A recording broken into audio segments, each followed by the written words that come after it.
Hey, welcome. So, we hear this phrase all the time, right? High performance culture.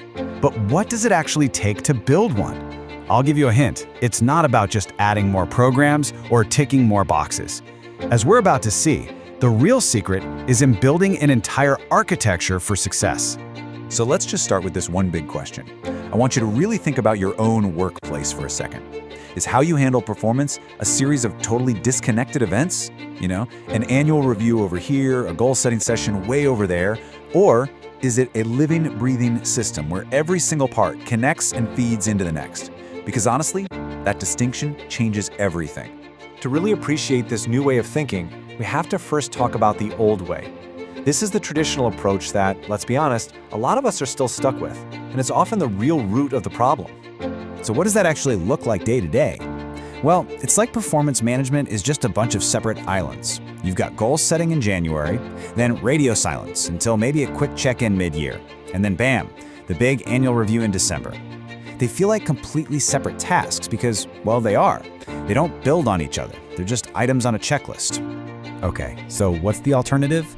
This is where the big shift in thinking happens. We have to stop focusing on these individual practices and start thinking about how to build a genuinely integrated system. And this right here, this definition really gets to the heart of it. A high-performance culture is not a random collection of good ideas. It's an integrated system. It's not just about having all the right ingredients in the kitchen. It's about how they're combined, how they interact, and how they actually amplify each other. This comparison just lays it out so clearly. We're moving away from that fragmented checklist and towards a holistic system. We're getting rid of isolated processes in favor of factors that actually intersect. And maybe the most important shift of all, we stop focusing on just managing performance and start focusing on architecting a true culture of high performance. All right, so if we're going to build this system, what are the pieces? What's the actual blueprint we need to follow? Well, it turns out there are 5 fundamental pillars that really form the foundation of this whole thing. And here they are. First up, you've got empowerment. That's about giving people the tools and, maybe more importantly, the trust they need to do great work. Then you need authority, so they can actually make decisions that matter. Third is leadership capability, because, this whole system needs skilled architects to guide it. Fourth, you need customer-centric strategies. This makes sure everyone is pulling in the same direction toward a common purpose. And finally, collaboration, which is really the glue that holds all of this together. This quote is absolutely key. The most important thing to get is that these are not 5 separate items on a to-do list. The real magic happens where they intersect. Think about it. Great leadership capability isn't just about having smart managers. It's about having leaders who are actively fostering empowerment, who are giving their people the authority to act. And that empowerment is what fuels the collaboration you need to deliver on your customer-centric strategies. You see how it's all connected? That's when the system truly comes to life. So why go through all this trouble? Because this is not just some nice theory.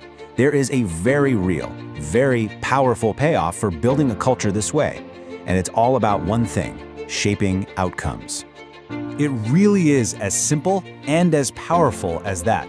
This entire integrated system is designed with one single purpose in mind: to create real, tangible, positive results for the organization. It's about turning your culture into a predictable engine for success.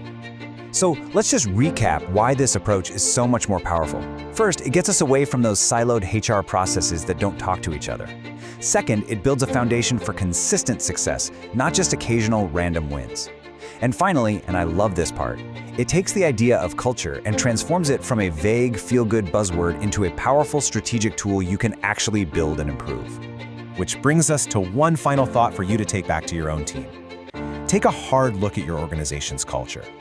Are its core pillars, things like leadership, collaboration, empowerment, are they actually intersecting and working together to create something powerful? Or are they just pillars, standing all by themselves? Because the answer to that question really makes all the difference. Thanks for tuning in.